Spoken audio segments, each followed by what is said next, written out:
3, 2, 1. What is happening, guys? This is Logan Robinson from Here the Spear, presented to you by NoleGameDay.com. We are here on a wonderful and beautiful drama-filled Thursday evening. This has been a fun last 36 hours. If anybody likes college football drama, this is the place to be. Definitely, if you have a Twitter account. What an incredible last 2 days. Starting off last night with Nick Saban's comments. We're going to dive all the way through it because some of this can really poke some stuff into some FSU fans too. We got some Deion Sanders. We got Travis Hunter in here. A lot of things. We've got even Miami stuff going on, slander. Nick Saban really set it off for everyone. So at least it was really, really boring, but now it makes us have to do a podcast on May 19th. So we are here. With me this evening, Austin Veazey, lead basketball writer up at the top for SportsIllustrated.com's No Game Day. And then we got Dustin Lewis, lead writer and editor, down below. Gentlemen, how we doing? Good evening. This has been a fun last couple of days. Doing great, recovering from some sunburn. Logan, I guess my question would be, you just said this gave us the content to do a podcast. Weren't we going to do a podcast today anyway? We were going to do one either way, absolutely. We won't forget that you were up there at the Elite 11 covering Florida State's 2023 blue chip quarterback commit, Chris Parson. My forehead won't forget either. Yeah, no, it definitely won't. But we were most certainly going to do one either way. There's a lot to catch up on now. Last week, not a lot going on. And we also had the NFL schedule dropping out. So I think everybody's eyes, at least that night, we're going to be going towards that anyways. So we're back, and, we got to thank Nick Saban for really making this now a pretty fun offseason to look ahead at the 2022 season because, damn, those are like one of those nights on Twitter where you just won't forget type of things, and that's exactly what Saban did. Before we get started, everybody hit the like button. If you're on YouTube, if you're on Facebook, feel free to share in all of your FSU groups. If you're in any of those, subscribe if you're on YouTube. If you're listening to us audio version, we definitely appreciate it if you subscribe there. Leave a rating if you want to. We won't force you to do anything, but appreciate everybody hanging out with us here this evening. Gentlemen, let's get started. I feel like this is going to be like an entertainment tonight type of episode because this is just drama. Where should we begin? And then we've got to start with Nick Saban last night as one of his he was doing kind of like a round table type of thing at an event. And for some reason, Saban kind of does this a little bit where out of nowhere, he'll even go to friggin', I won't even say some of the events, but some of the events where he'll just kind of go off and just feel like going off type of thing. And, with his pedigree and his history, he decided to go and hit a pretty interesting spot on a few schools, including Miami, which was maybe the lowest blow. Didn't go really too deep on them as much as maybe Texas A&M with Jimbo Fisher. And even Deion Sanders got some slander in there. Saban was kind of going for everybody here. We'll go ahead and pull up the clip for you guys so you guys can listen and get your take, and we can start discussing what in the world is going on with college football this week. I love it. We need content. The site is kicking. I'll go ahead and tell you that. So more of this, please, Saban. We will definitely appreciate it. So let's go and see what Saban had to say last night. There are rules, just like Nate said. We have a rule right now that says you cannot use name, image, and likeness to entice a player to come to your school. Hell, read about it in the paper. I mean, Jackson State paid a guy $1 million last year that was a really good Division I player to come to school. It was in the paper, and they bragged about it. Nobody did anything about it. There are rules, just like Nate said. So we have a rule right now that says Saban specifically he's not going to say any names here, but Saban is specifically talking about most likely Travis Hunter, former Florida State commit there, number one player in the country, going over and flipping at the last minute, literally the last minute, to go to Jackson State and join Deion Sanders, former FSU legend defensive back.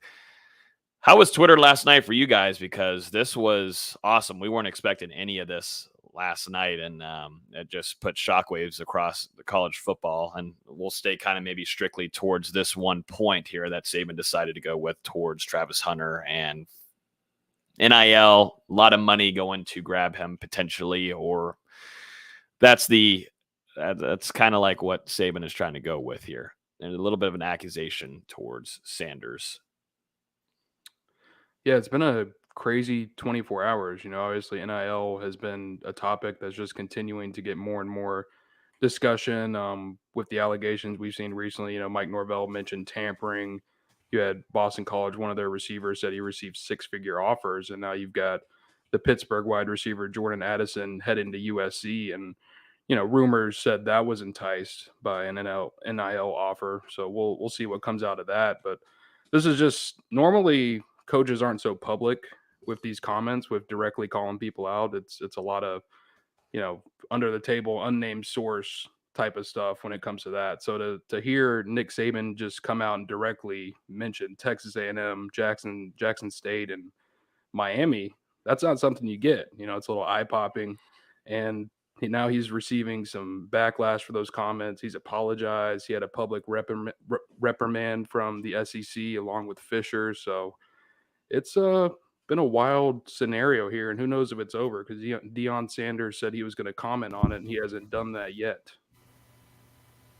It's definitely been interesting. You can also look at the point where, this is only one of 2 years in the last, 12 that Alabama hasn't had the top recruiting class. So you can kind of see it as maybe Saban's feeling a little bit threatened. I doubt it, but you can look at it from that angle where Texas A&M's hot on the block. The last team that did it was Georgia in 2018. Since then, it hadn't been since 2010 that Alabama wasn't number one. So, we've kind of talked about this ever since NIL was first put in, that there's a lot of lawlessness. There's no regulations. No one's doing anything about it. And now you're seeing coaches get kind of testy about it. Yeah, I think definitely Saban's maybe a little salty. Not a big fan of Texas A&M taking that spot overall in the recruiting class, and it's kind of how Saban's always been. If you just go back to a few things where he'll have some chatter about things and kind of go back and apologize, but this time, he was making it heard from usually, it's on one subject that he's after or target, but he kind of went spread eagle here and went after everybody, and creates, like I said, it creates great discussion. It's discussion that the NCAA, we think, is having inside house, but probably is just looking at this and just saying, well, this was just how it's going to have to be for right now. We know how the NCAA is. But, for Saban to go, after Deion, I was not really expecting that. Was Deion trying to also flip Travis Hunter last minute there to where he had to throw some shots at Deion Sanders? Are we connected some dots here? Was Saban a little salty that he wasn't able to get Travis Hunter too? But yeah, that was definitely a decent shot there. And so Deion Sanders at 12:08, I think his son woke him up at midnight, because this was a rather late kind of talking session that Saban was doing. Prime responds at 12:08 in the morning. "You best believe I will address that lie Coach Saban told tomorrow. I was and awakened by my son that sent me the article stating that we paid Travis Hunter $1 million to play at Jackson State. We as a people don't have to pay our people to play with our people." What is y'all's first take from that right there? Because obviously Florida State fans are just rolling their eyes and not believing anything whatsoever from what Sanders is saying. This is where I wish we had Nate right now, because I know he'd have something ready to go. I don't think any of us are surprised. Of course, Dan's going to say something. I'm surprised he hasn't said something more outlandish yet. It's been 18 hours, give or take, and he hasn't really said anything of consequence. Kind of surprised by that. Yeah, and really, it's been the same message from Deion since Travis Hunter made that, iconic flip to Jackson State, because shortly after he did sign the letter of intent, stuff came out that he had signed that deal with Penn Gaming, who is affiliated with Barstool or whatever. And Deion the next day went on ESPN and shot that down. So he stayed consistent with his message that they haven't paid Travis Hunter, but there are some definite reports that suggest otherwise. doesn't make too much of sense. And, maybe out of that last little late visit, when was that last little late visit that Travis Hunter had to Jackson State? Dustin, that was right? Late November. Yeah, and I have a really strong feeling that was maybe the first time. They may have talked over the phone, yada, yada, yada. I know that Deion has claimed that Florida State has asked Deion multiple times to help out with recruiting. I think he has a few times, but I don't think these two have really met in person until that happened whenever Travis Hunter visited Jackson State, which we didn't really think much of it then, maybe going to see, just having the chance to go be with one of the greatest defensive backs that have ever lived, to go there and check out the program and be there for him, maybe get some advice from him before he heads to Florida State. But timeline doesn't really make sense to where maybe money or NIL opportunities aren't on the table, in my opinion. Yeah, we've talked about this situation so many times. I don't want to keep blowing it up, but who knows what happened there. Obviously, Deion Sanders was someone that Travis Hunter idolized growing up, and he said as much in interviews, and they had spoken while Travis was a commit at Florida State. Now, we thought those were more of motivational talks of an FSU legend, trying to inspire someone that was going to try and follow in his footsteps, and it went a different way, to say the least. It's one way of putting it. Yeah, just a tiny bit. I love how as soon as we all think we're finally done with the Travis Hunter talk for a little while, it was right back up, right in our faces. It's the off season. I mean, well, Florida State fans were already kind of riled up a little bit. This gives them a little bit of distraction not to be depressed about recruiting right now, so that maybe that's a good thing for the FSU fan base. This will last only probably into the weekend, and then this will simmer down until actually the SEC has a meeting with, I believe, coaches and Destin in 2 weeks, which will obviously be a big time hit for the media people, because you'll see Saban, Kiffin, and of course Jimbo Fisher in attendance there. I love how Kirby Smart's just kind of sitting back, nothing said, just kind of chilling with all the bags that his time's coming. Give it another day, he'll be in this conversation. It will come eventually, but let's move on. So Deion Sanders, right now, we're still waiting on like a true. He said last night that he has a big response. He put out a GIF or GIF, whatever you want to call it, saying that he has a big response to Nick Saban's comments that happened last night. So we are still awaiting if Coach Prime is going to make a response. So I wouldn't be shocked. Maybe he doesn't, but I would not be shocked if, this is a well put out video that they're planning to do, because that is Deion. Yeah, we'll see. I wouldn't be surprised if maybe he stays quiet on the subject, especially after seeing the reprimand that Saban and Fisher got. So when has Deion ever? Well, what is the reprimand really going to do, though? I mean, nothing, but it's just like hey, please don't do that. Egg on the situation. I mean, this is Deion, though. This is Deion. When has Deion ever been quiet? He's always been the one to make a show of it, to put on the flair. He's not going to go quietly. Something will happen. He's had a few mentions and some tweets today, but nothing substantial yet. He tweeted at the Miami billionaire. Yeah, I saw that. Which, just what is happening? I have no idea what's happening. It's kind of taken me a little bit here to get the timelines and everything put together. But wow, what an incredible May! I was not expecting any of this. I thought we were gonna maybe talk to NBA Combine and maybe some NIL Rising Spear stuff and some TV broadcasts and game times announced. That was going to be it, but thank you, Nick Saban. Now the really fun part begins. I want to go through a little bit here of where Nick Saban decides to take a shot at one of his young guys that were under his helm, Jimbo Fisher. Nick Saban decides to take a shot here, saying, I know the consequence is going to be difficult for the people who are spending tons of money to get players. You read about it, you know who they are. We were second in the recruiting last year. A&M was first. A&M bought every player on their team, made a deal for name, image, and likeness. We didn't buy one player, but I don't know if we're going to be able to sustain that in the future, because more and more people are doing it. it's tough. This So is a only straight funny. shot. This is only funny because the Dodge Challenger joke started with Alabama and Nick Saban. Like this is where it Absolutely. originated from. Now it's coming right back around.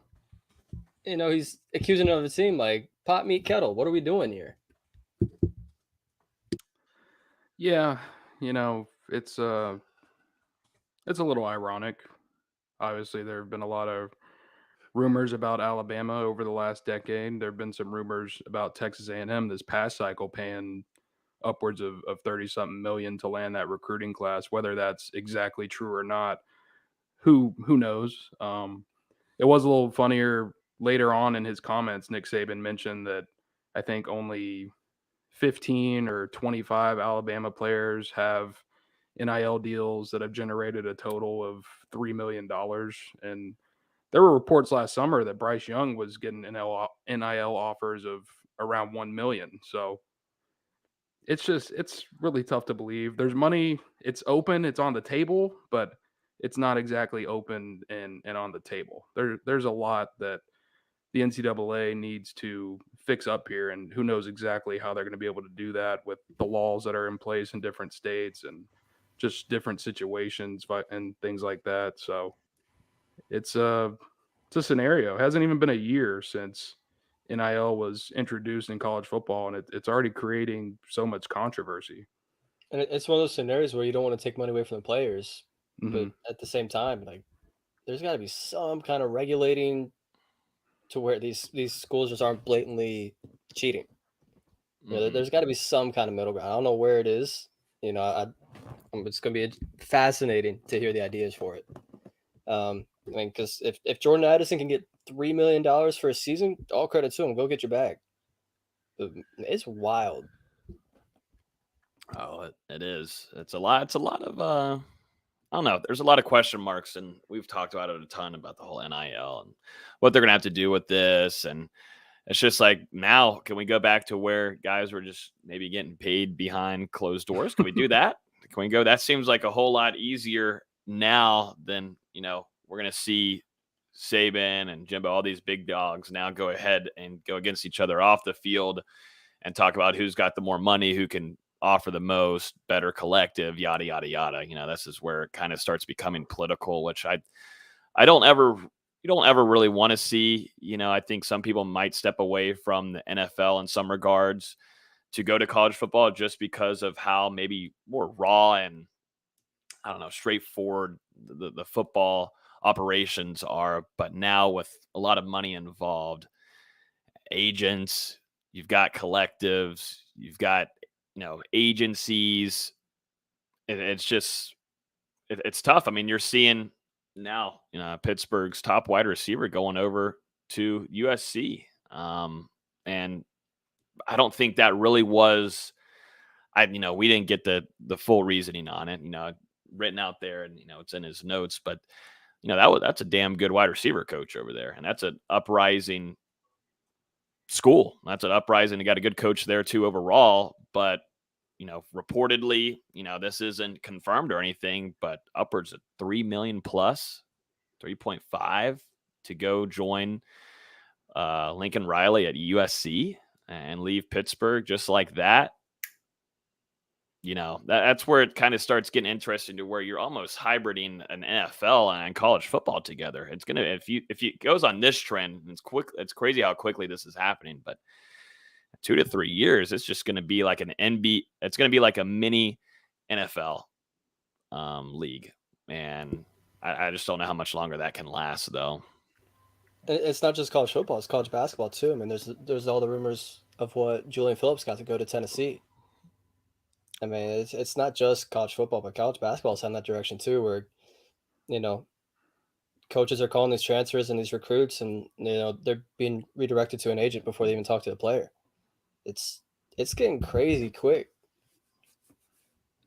Yeah, and it's happening not just in football and in every single sport. I mean, we're seeing college basketball players get massive amounts of money, down to just, other sports outside of the ones that you would expect people to be getting compensated for. And, the purpose for NIL when it was instituted was for players to, or for schools to be able to compensate the current players at their programs. And now with the lack of rules in place, you're seeing it extend to schools now using that NIL to recruit players who aren't even in the transfer portal.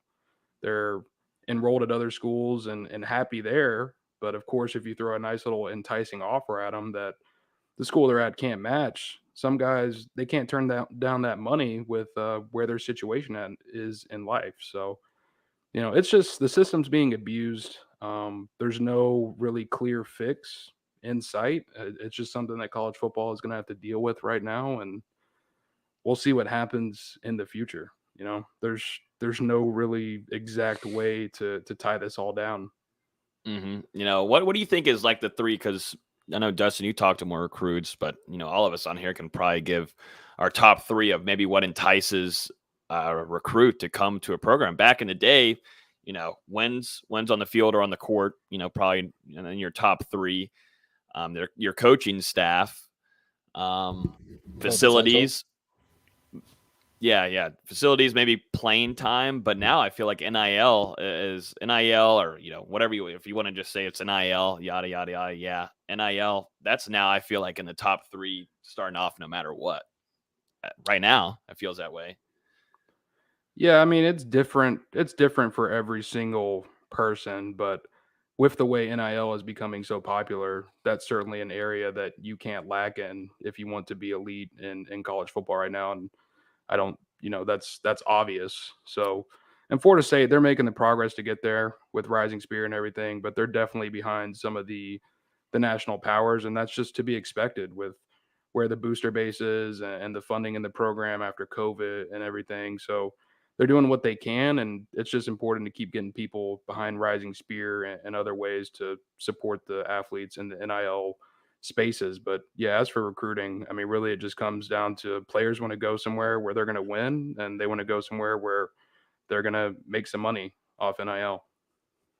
I'll run this Jimbo clip real quick, and then I have another question for you guys. But let's listen to what Jimbo had to say in a pretty big-time epic type of Jimbo Fisher rant. Make sure to put it at like half speed so we can understand him.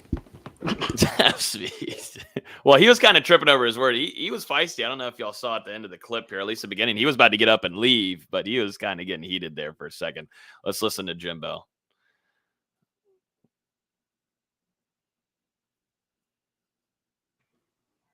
He's really quiet. He's a quiet guy, and he's quiet as I had like a great transition, and I was like, wait, I got to get the video up. There we go. Coach, like to respond to some comments made last night in Alabama? Yes, I would. First of all, I'll say it's a shame that we have to do this. It's really despicable. It's despicable that somebody can say things about somebody and an organization. More importantly, 17-year-old kids. You're taking shots at 17-year-old kids and their families. And they broke state laws. They're all money. We bought every player on this group. We never bought anybody. No rules were broken. Nothing was done wrong. It was all in the way we do things, the ethics in which we do things. And these families, it's despicable that a reputable head coach could come out and say this when he doesn't get his way or things don't go his way. The narcissist in him doesn't allow those things to happen. And it's ridiculous. But when he's not on top, and the parity in college football he's been talking about, go talk to coaches who coach for him. You'll find out all the parity. Go dig into wherever he's been. You can find out anything. And it's a shame that you got to sit here and defend 17-year-old kids and families and Texas A&M because we do things right. He was ready for that. He comes in going, yes, I would like to talk about Alabama. Like that wasn't the whole purpose of the press conference. Yes, I would. Logan's trying to say stuff, but he's muted. What else is new?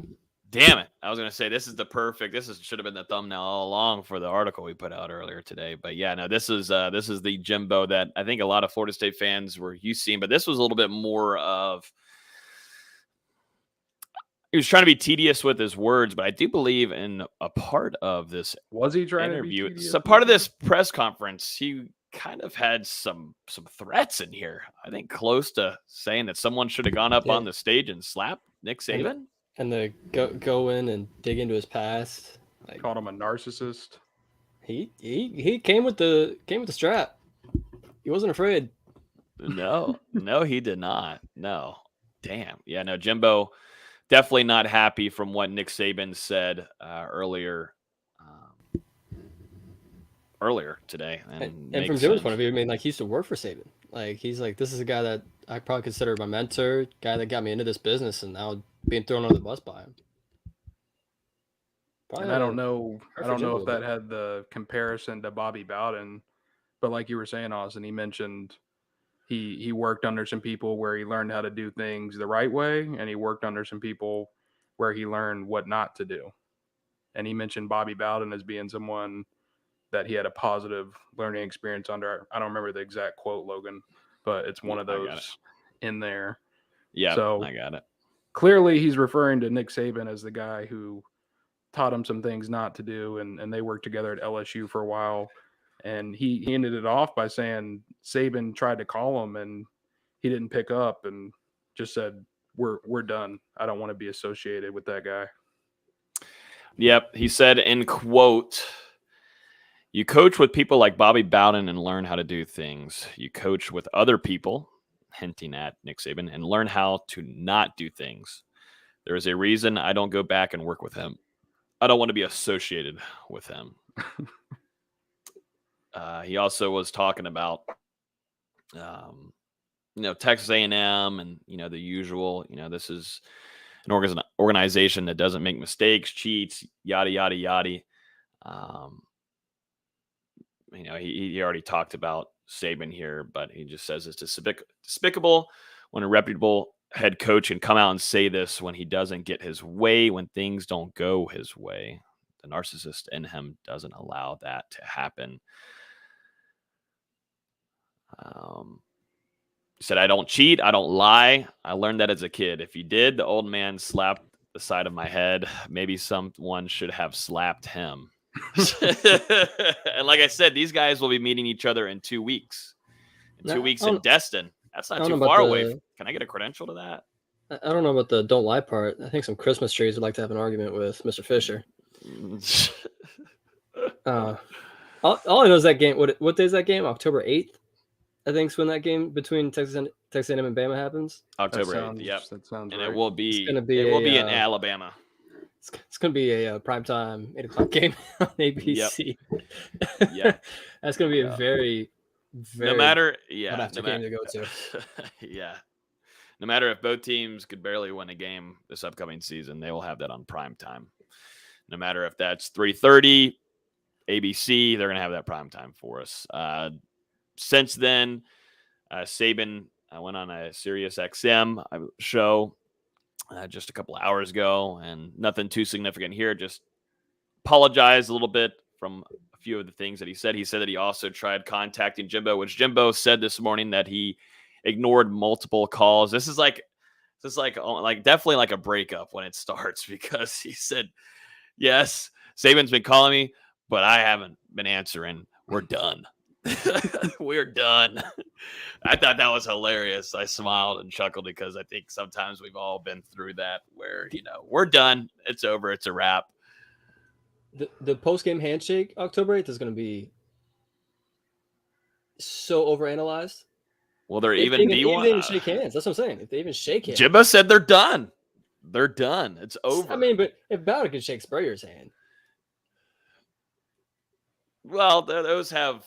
We'll see. This is younger drama. Maybe not young drama. Saban's kind of up there now, but this is just guys with a lot of power, money behind them, a lot of boosters, yada yada, backing them up. It's kind of like two armies going at each other. It's like a Cersei in Game of Thrones, going against everybody else. So Nick Saban is the Cersei, and I think maybe Jimbo's trying to be, he can't be Jon Snow. Jon Snow's too, everybody loves Jon Snow. So we got to find a different character. Someone in the comments, give us another character.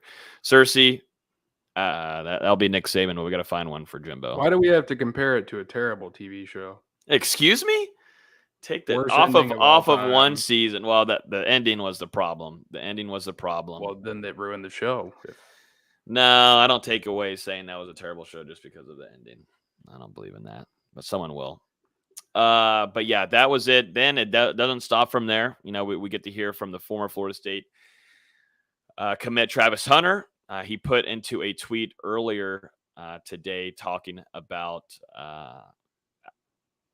Saban's comments and practically going, him going after his coach there in Jackson State. Which, real quick, it is interesting that Travis Hunter decided to speak up when Nick Saban didn't mention anyone by name.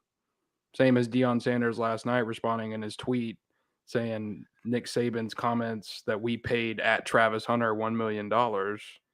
So for Saban not to mention a name and then Jackson State know who he's talking about. Everyone know who he's talking about. It's a little interesting. I mean, it's a little interesting. I'm just saying. He's been there since he committed. I'm not saying he's wrong, but I mean, everyone knows who he's talking about. They're tipping the hand a little bit too much, Travis Hunter said, "I got a mill?" ? Laughing face emoji. But my mom still stay in a 3-bedroom house with 5 kids. Laughing emoji. So Travis Hunter, no mill. He's saying he didn't get a millie. No millie. Emoji analysis. We need the NBA emoji analysis people from the DeAndre Jordan days. If you know, you know. Because that was the time. What we need is some tax statements. We'll know there you go. Good luck with that. That's actually what we do need is some damn tax statements. Dustin, can you get on that? I'll try. TurboTax took away the free version, so it messed me up for like 2 months. I can barely do my own taxes. No. And then real quick to comment on a couple former Noles got into this one too, got involved a little bit, commenting on all the drama. Antonio Cromartie saying that he got offered $60K from Saban to come take a visit. We're not entirely sure if that was during Saban's tenure at LSU or Alabama, but nonetheless, a $60K offer from Saban. And, we'll definitely... Would have had to been LSU, right? It was most likely LSU. Cromartie came in, 2002? Mm-hmm. It had to be LSU. Yep, it was most likely around that LSU time. And then Travis Johnson also had a few comments to say about some money offerings. And I think there's going to be a lot more. You're seeing a lot more other players in the SEC, even the Pac-12 too. I think the Pac-12 kind of might be chirping a little bit more because it doesn't seem like a lot of money is going their way compared to maybe the SEC and the schools there and those recruits and players. But have you seen USC? A little bit different now that Lincoln Riley's there. Yes, absolutely. Absolutely. A little bit different. But back in the day, these Pac-12 players right now that are in the league already are kind of opening up and saying, well, I didn't get offered that, or I did not get offered this much, or yada, yada, yada. But I think you're going to see a lot more stories coming out of this. I think there's going to be a little bit more of some openings to some cool stories. Carlos was on the show. He never told us he got offered anything. Well, it's smart Publicly. for players to talk about other schools that offer them money and not the school that they ended up at.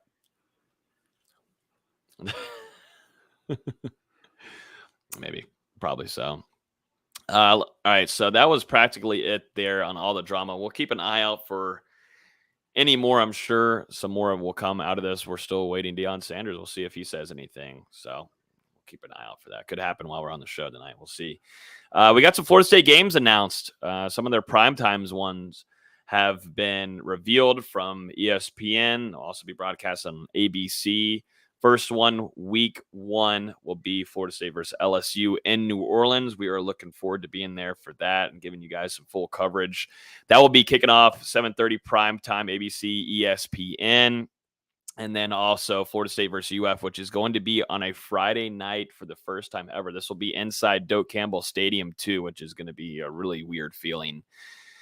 That's also going to be a primetime 7:30 kickoff inside Doak in Tallahassee. What do you guys feel about that?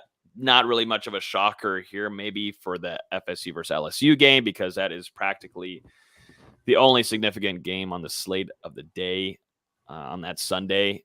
But, once again, Florida State facing Florida on a Friday night, a little different. But I will say, and maybe not so many people are thinking about this, but recruiting-wise, this helps a lot for getting some guys in town to these games. And you find an advantage there because a lot of recruits definitely in these early, at least for the LSU game, in the early window visits and these big games happening, Florida State and LSU will have a nice slate to where, you can get some of those top tier recruits there after a big Saturday that they possibly were at the day before. So that's kind of the way I think about it. And I think the same way too for FSU versus Florida, those two teams, big time recruiting in the state.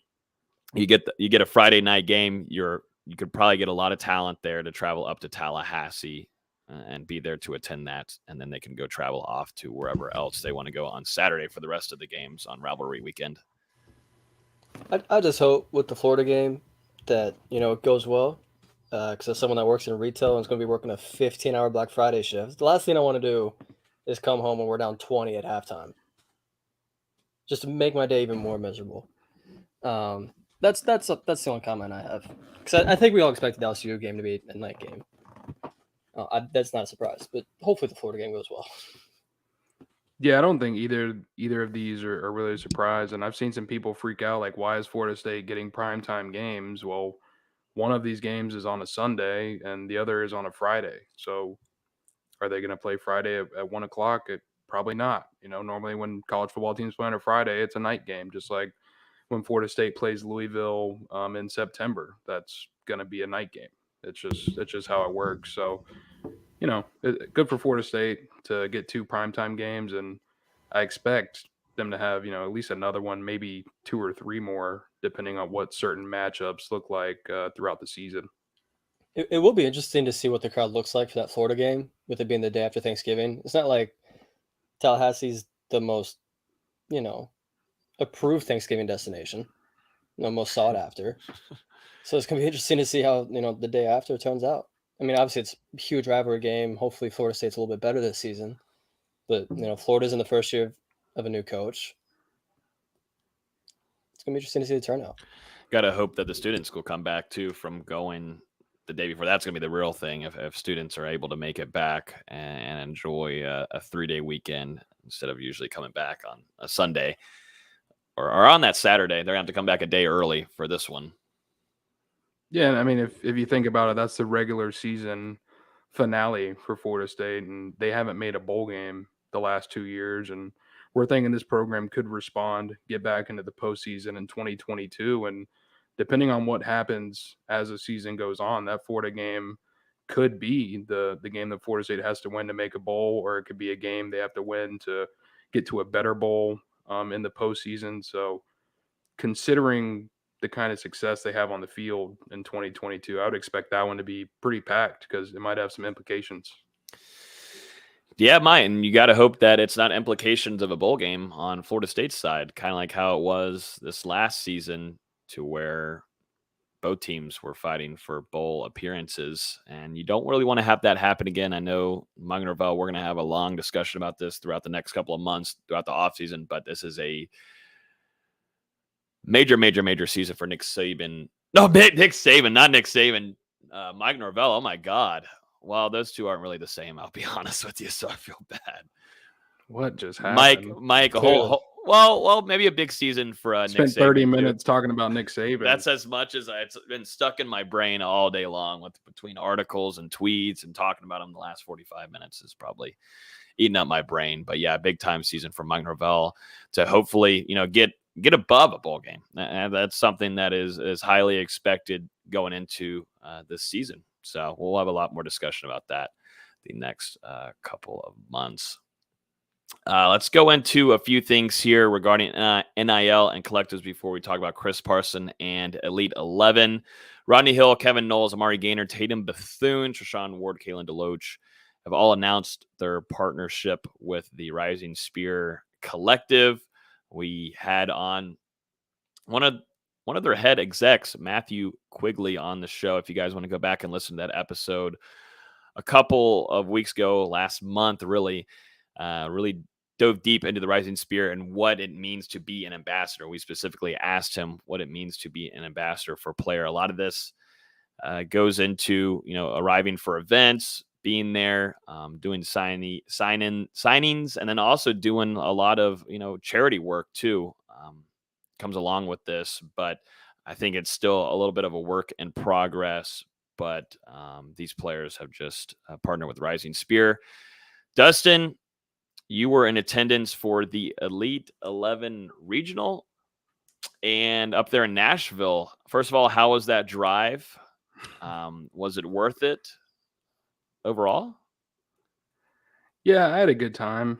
It was about a 8-hour drive each Oof. way, and I was solo dolo, so I just popped on Spotify, listened to people I would never think I'd be listening to, and somehow made it. Alabama, one of my least favorite places to drive ever. Then I got to Nashville, and on the last day, people were running red lights in front of me and almost killing me. But regardless, made it home safely, except for a lot of sunburn on the forehead, and it was a productive weekend watching Chris Parson compete out there. He didn't get the invite on Sunday, but there's still a chance he gets invited to the event. I know the committee was saying they're going to continue to evaluate film because this was the most stacked regional competition that they've had to this point. And I think 2, maybe 3 more guys who competed this past weekend could all end up getting invited to the finals by the time it's all said and done. Yeah, how was that overall? You got to go visit Chris Parson and also the high school where he's playing, but kind of how was his mentality going into it and overall performance and what you thought compared to a lot of really, like you were talking about, and one of your pieces, a lot of good stacked competition that was in attendance for this one.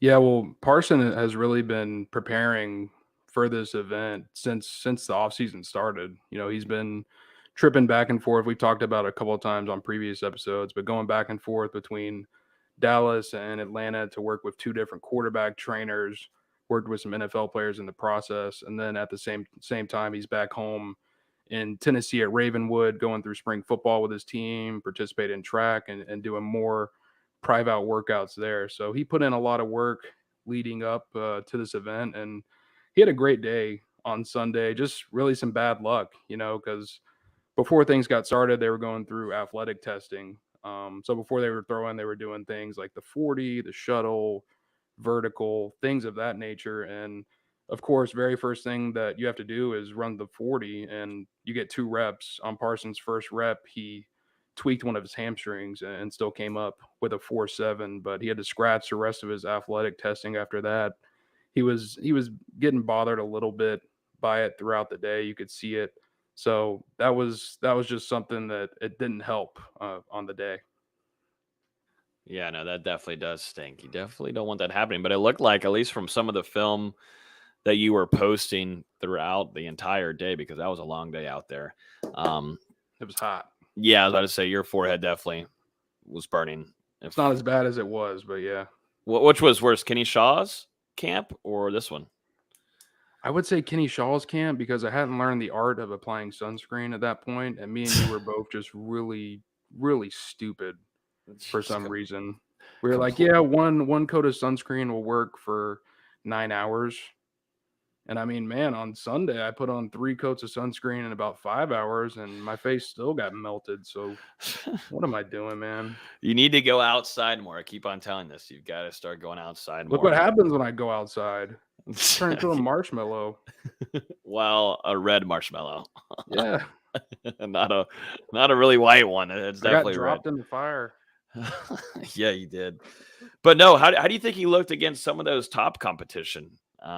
Because like you said, he didn't get the Elite 11 finals invite. That still could change. There's still some available slots there for him. But how was his performance against the top dogs specifically?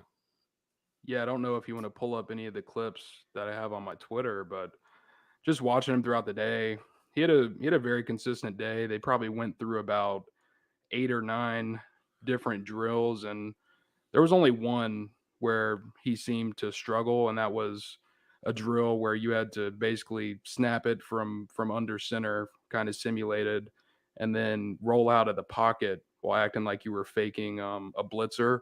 So really, it was a lot of footwork, and with the hamstring, it seemed like that one was kind of nagging on him a little bit. So his rollout, his throws were a little high. I think he missed 2 or 3 on that one. So that was his worst drill of the day. But other than that, I mean, showed off what I would say is tremendous arm strength, very good accuracy. You can see on some of the deep balls, I mean, man, just right over the shoulder into the receiver's outstretched arms, hit him in stride, and his footwork as well. I mean, I think that's something that people have I think, yeah, this was the what they call the pro day. This is filmed with a toaster oven. It just looks. This is my 4K iPhone, so it's just the stream quality. But this was the pro day accuracy drill. Basically, they had to throw 25 balls and like hit different spots. The coaches were like checking off as they went. Parson actually tied for first among the rising seniors in that drill on the day. I think there were 2 or 3 other seniors that they all hit 20 out of the 25. So that was one of his best drills. But yeah, going back to his footwork, I mean, his footwork was exceptional. There was a drill where they had to do a lot of footwork back and forth and then make a pass in the end zone. And basically, it was whoever got through it the fastest with their footwork would move on. They kind of made it like a little competition. And that's it right there. Parson made it to the very end of that drill. So he was among the top guys there. Like I said about his deep ball, hit some really great deep balls. I think I didn't get to see him as much, short throws and intermediate, but very good accuracy. Here's the deep ball. Can't even. Nice. Yeah. Twitter, I'll be honest with you. Twitter sucks. Because on your phone, you can see this. It's annoying. But regardless, I mean, just watching him, I was pretty impressed with his consistency throughout the day. I personally had him among my top 4 quarterbacks that I watched on the day. The very best guy I saw didn't get invited. His name is Malachi Singleton. He's committed to Arkansas. Faking a blitzer. You said faking a blitzer. Earlier, you're saying faking a blitzer. Is that funny? I thought, and I did think about it in my head, and I thought it was funny at the time that you said that. So, faking the blitz. Singleton was the best guy I saw on the day, most consistent drill to drill, and I mean hit just about every throw. Avery Johnson, another guy who was a 4-star uncommitted out of Kansas, who Florida State actually pursued last year. He had a pretty solid day, and then we all knew the 5-star out of California, Nico Iamaleava, or however you say his damn name, the number 6 overall player who's committed to Tennessee. He received reportedly an $8 million NIL deal to go there. Those were the top 4 guys I saw, and it didn't work out for Parson on the day, but like I said, there's still a chance he gets that invitation. It wouldn't surprise me at all if Parson and Singleton both were invited to the finals, which is going to be in late June, early July. I don't know the dates yet, but that means that invite should be coming out relatively soon. And on the day, maybe you can call me biased, but I would have taken Parson over the 5-star Iamaleava just because he made some good throws, but he also had some ducks, and then the kid was struggling with the heat as well. He was throwing up and had to miss 15, 20 minutes to go get rehydrated before coming back out there. So you could tell that Tennessee heat is getting to him. He's going to need to prepare before he makes that move to the SEC. True.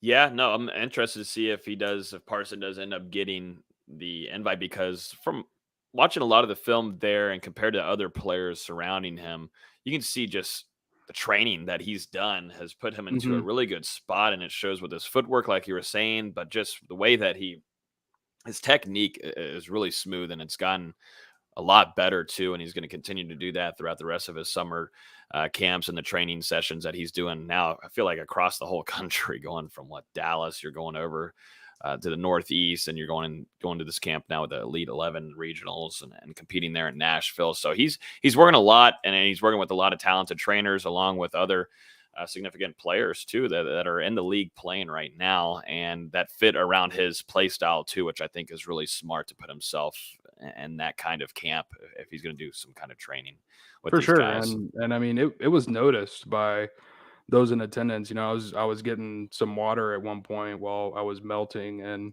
I was talking to one of the coaches that was there, and I asked him what he thought about Parson, and you know, he gushed about Chris for a good minute, and he was like, CP is different, man. And after the event, actually, I was talking with Chris after we found out he didn't receive the invitation, and Avery Johnson walked over and dapped Chris Parson up and told him, "You outcompeted every single person here that got an invitation today, including me." And so basically, I know this is only going to fuel your motivation going forward. And then a couple hours later, Parson posted on his Instagram a DM he got from Nico, the 5-star who was invited, and he said, "You got robbed today, bro." So clearly the competitors in attendance recognized Parsons' talents, and they felt kind of the same way he did. He was disappointed he didn't receive that invitation, and you know, he has every right to be after all of the work he's put in, and he's just going to focus on getting that hamstring right, and hopefully he gets an invite out to LA, and if not, he'll keep working for that senior season, which gets underway in August. When is he expected to come back and visit? I know it's not like he's been here a lot, which he most certainly has, but did he tell you maybe who, you know, just the latest with him in Florida State? Do y'all ever catch up on that kind of stuff in regard to that? Yeah, not an exact date. He's been exploring coming back this summer, whether it's for an unofficial trip again or if he goes ahead and takes his official visit this summer. Those are two things that he's considering. So I do think we'll see him back in Tallahassee at least once before August, if not multiple times. It wouldn't surprise me. And then he's definitely going to be coming down for at least one game during the season, but he's also got a big senior year of his own that he needs to take care of at Ravenwood. Gotcha. On to one last NFL. thing. Go ahead. Just real last thing. It popped in my head, but I saw a lot of people on Twitter saying, "Oh, Chris Parson is 5'6" or he's 5'8" because they were seeing some of the pictures out there. Well, the Discord too. But his official measurement, measured in by the Elite 11 officially, he was 6'1.5", 198 pounds, and that was actually 2 inches taller than he measured in last year. So, you know, with that being the case, hopefully there's a chance he bumps up another inch or two over the next year or so and, you know, gets to around 6'2" or so. Because, I mean, that is something that people kind of knock on him. He's a little bit shorter than what you would say, quote unquote, your prototypical quarterback is. But at the same time, he has a skill set as a dual threat and as a passer, especially deep downfield, to be a playmaker at the college level. And we've seen now it's proven that shorter QBs can be just as successful as the 6'5" guys. And I don't think it's something to worry about at this point. And you look at his weight, he's already around 10 pounds less than where Jordan Travis is right now. And he's still only 17 years old. Yep.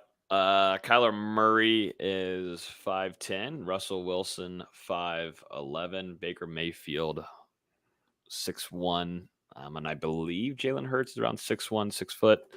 So a lot of guys that play and start in the NFL with that kind of height, if he were to actually put on another inch or so too. So I'll be interested to watch if he puts on a little bit of height. We'll see.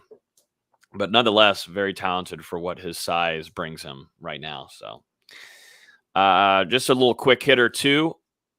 Stanford Samuels has signed with the Las Vegas Raiders. He goes over there and joins what I believe is LaMarcus Joyner, if he's still there. Joyner's with the Jets. Completely wrong. We didn't get to see a lot of Joyner last year, did we? He was hurt. Yeah. So I missed that. So major L there for me. And then DeMarcus Walker is going over to the Titans. He previously was with the Houston Texans, and then he was drafted initially from the Denver Broncos. Tough kind of competition there that he had to deal with. And Denver spent a little bit of time, like I just said, with Houston, but now gets a really good chance with the Titans, which Walker had a pretty decent year last year and fit really well with the Texans. I'm interested to see how much PT he'll get with the Titans, but a big-time powerhouse in the AFC, Walker's going to get a chance to join a really good squad there in Tennessee. So Stanford Samuel over to the Raiders, and then we got Walker going to the AFC with the Titans. NFL knows, baby. It's lit, baby. Dalvin changed his number. He looks good in that 4, VZ. Have you got the jersey ordered? What are we doing? Good to see him back. Now I'm gonna wait a little bit. Oh my god! Oh wait. And he's playing wide receiver. Yeah, now Dalvin Cook is playing wide receiver. I love the freak out over that. That was funny to see. I knew it was coming. As soon as I saw the team, I'm like, oh, this is going to be hysterical. Yeah. I mean, that's what happens when you have a new offensive coordinator. He's going to find ways to put the ball in one of your best players' hands. And, the Vikings have 3 amazing skill players in Dalvin, Justin Jefferson, and Adam Thielen. Kevin O'Connell's going to find a way to get those guys the ball. And, we saw it in that Michigan game, in the Orange Bowl for Dalvin Cook. He can be a receiver. And in the Ole Miss game, too. He's perfectly capable of being a receiver. I want to go ahead and comment on this, too, and I was going to bring it up either way. If you guys aren't in our Discord, I highly suggest you do that because we dropped a little bit of a significant nugget regarding 2021 wide receiver signee Destin Hill. As we know, didn't get to see him play this last season just due to a few things just back at home and didn't allow for him to be on campus and be under the program with Mike Norvell. Got some word, some optimistic latest happening this week. Just some extra confidence that I got that Destin Hill will be arriving this summer. Is expected to also be included into the summer workouts. Florida State's Summer C semester begins on July 20th. I'm expecting somewhere around that range for Destin to be on campus at Florida State. I know a lot of this has been speculated everywhere, and I think a lot of people aren't going to be, along with me. I will not say that he is going to be there. There's a lot of expectations on a lot of sides, but from FSU side, from what I've heard, they are expecting a Destin Hill arrival this summer, which is a big time. A lot of people too wondering about, is he in shape? What kind of Hill are you going to get? Because the Hill that you saw before on the highlight tapes is something extremely, extremely special. Are you going to get that same type of player? From what I was told, he's been doing a lot of individual work too, as much as he can, keeping up in shape with his body. But most certainly to be able to get him in, and if this were to happen, to get him in to the summer for workouts would be big time for FSU. And there's probably an emphasis to why and a reason why Florida State maybe isn't going after another wide receiver and the transfer room right now. Believe it when I see it. I'm the same way. I'm the same way.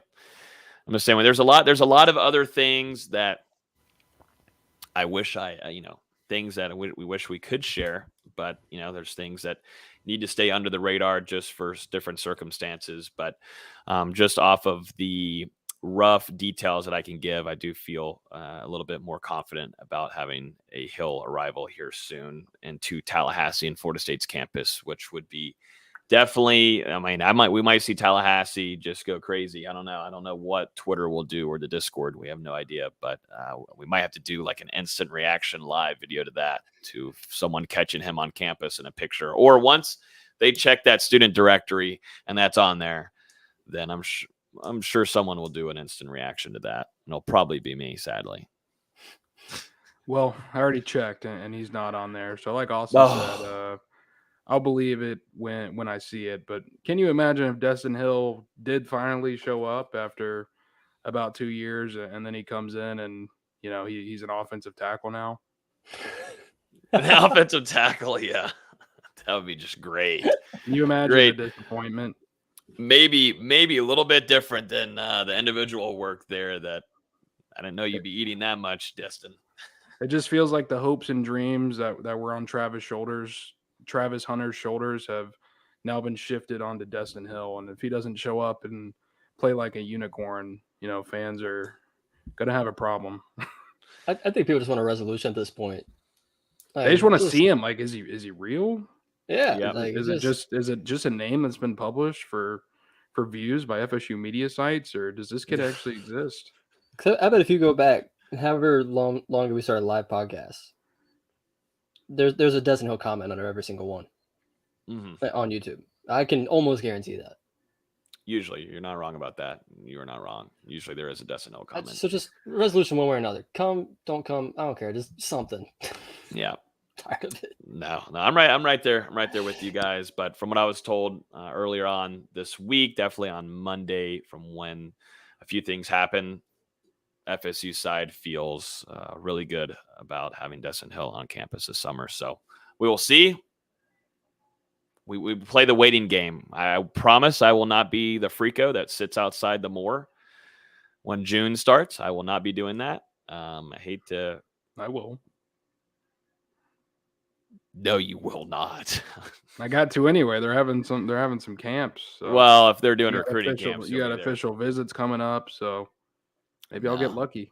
No, we're not going to send an AC unit over there to you. By the way, you're going to sit in that corner and sweat. Can I get one block of sunscreen? No.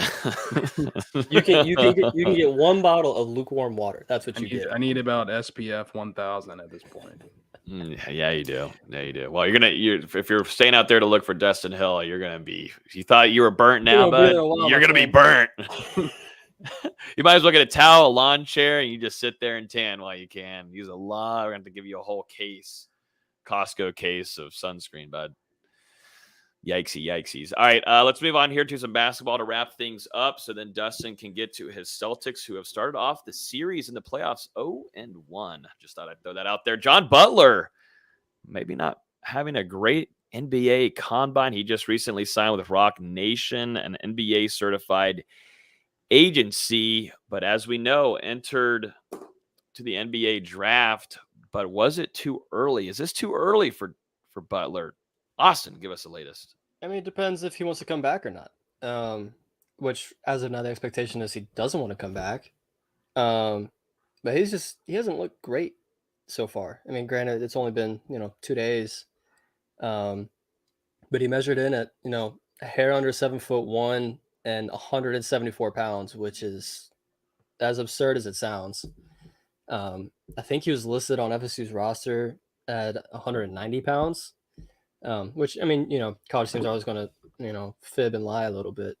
But for him to weigh in at 174 pounds at that size was insane. I think he was the 4th lightest player to measure in so far at the combine. His athletic testing hasn't been that great. His max vertical only came in at 28.5 inches, the 3rd worst so far. He had a good shuttle time, but other than that, it hasn't been that great. But the thing with him is his potential. And that's what teams are going to be intrigued in.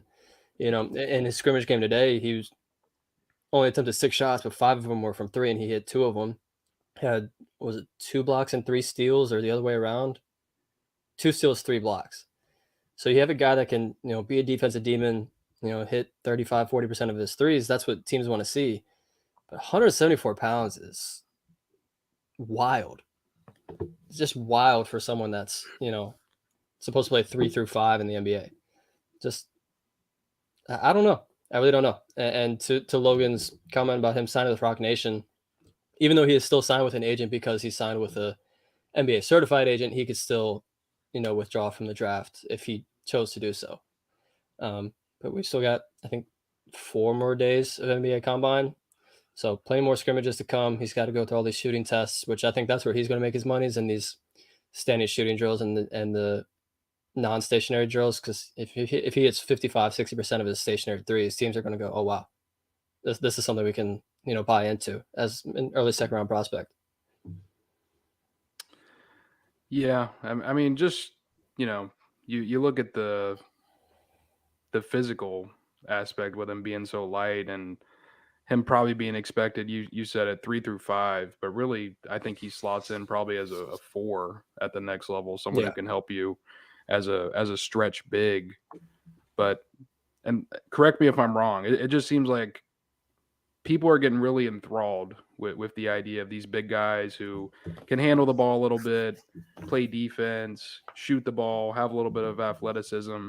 Seems like the same thing has kind of happened here with John Butler, and he's not in that range yet to be selected in the 2nd round. He very well could be after things are all said and done at the NBA Combine.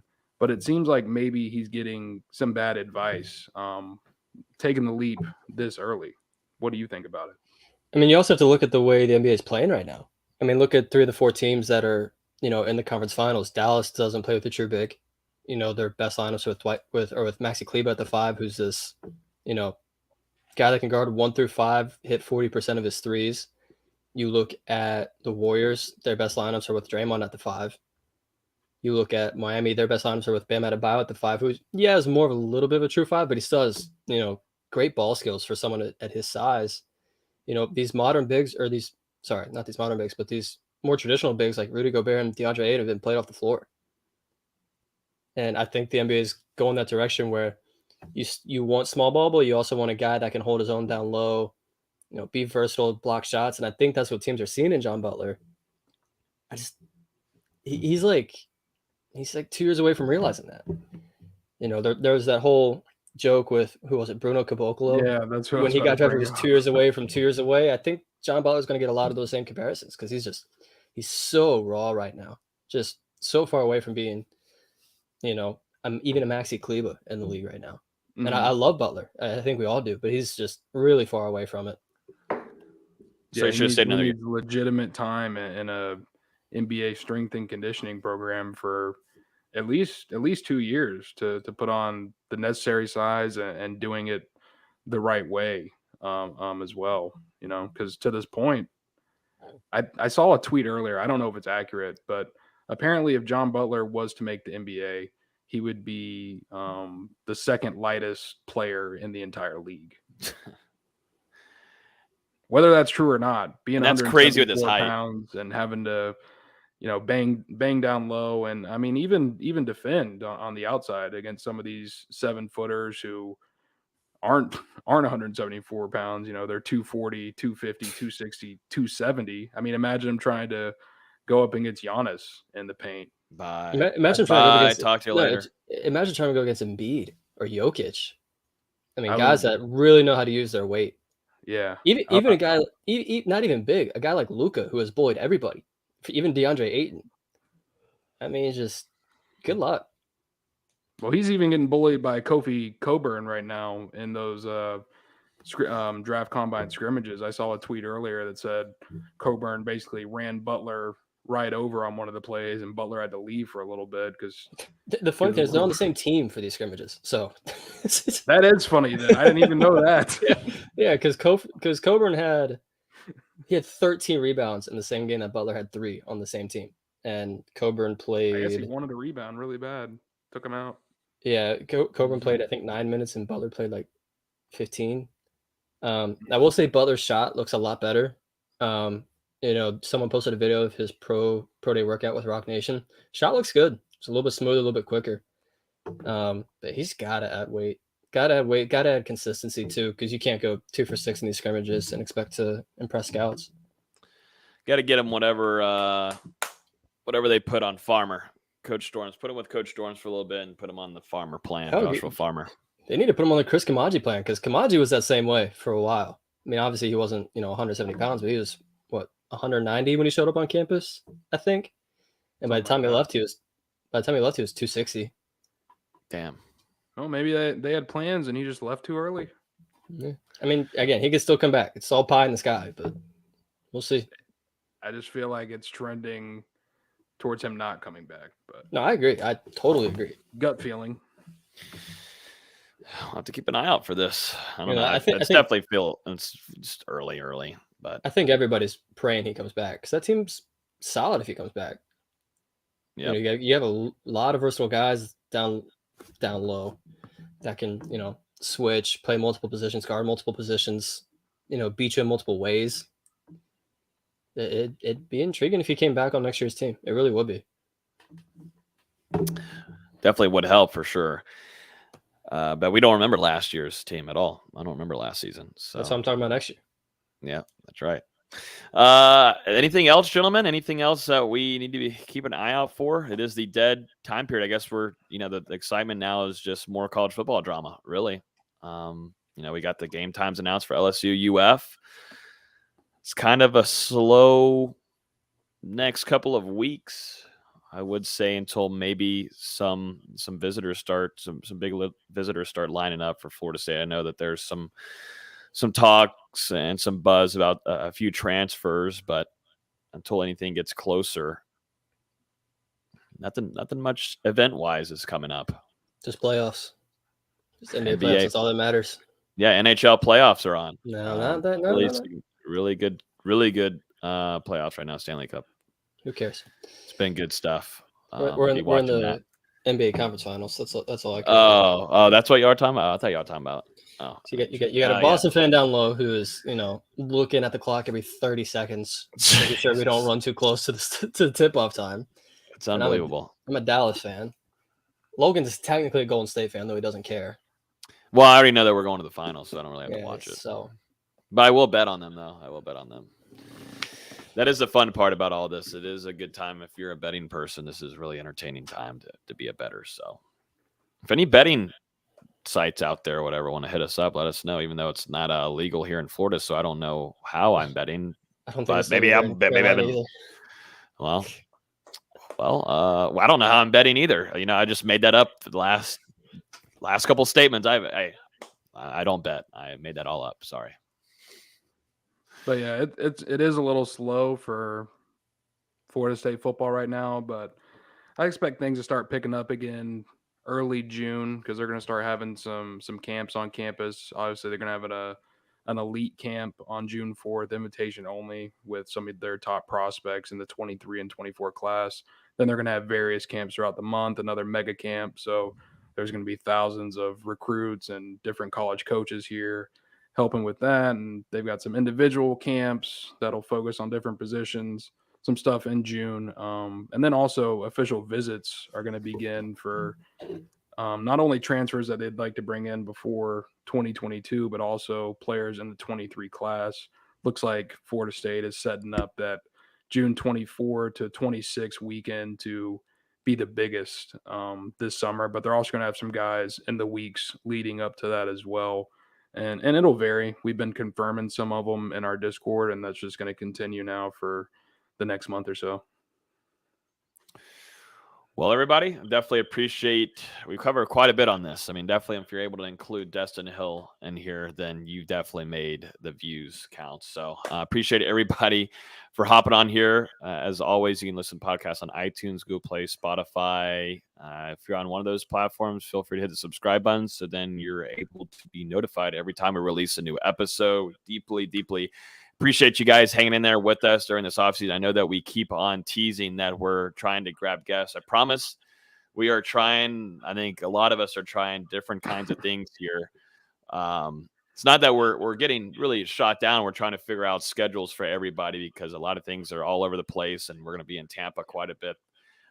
Next month is going to be a busy one. So we're trying to figure everything out, and it's really all about schedules with the guests and trying to accommodate them for their best time too. So we're figuring some things out, but luckily we had a lot of storylines to hop on and have a pretty good pod this evening. So appreciate everybody listening. Everyone enjoy the weekend. We will talk to you guys next week on Thursday at 8:30 Eastern time. Hopefully we'll see you guys then. Dustin shaking his head. He doesn't know. Yeah, because your stream is breaking up, buddy. You sound like a robot over there. Do I really sound like a robot? Your computer's trying to get out of this podcast ASAP. Wow. Oh, I see it. My internet is struggling. Everybody enjoy the weekend. Bye.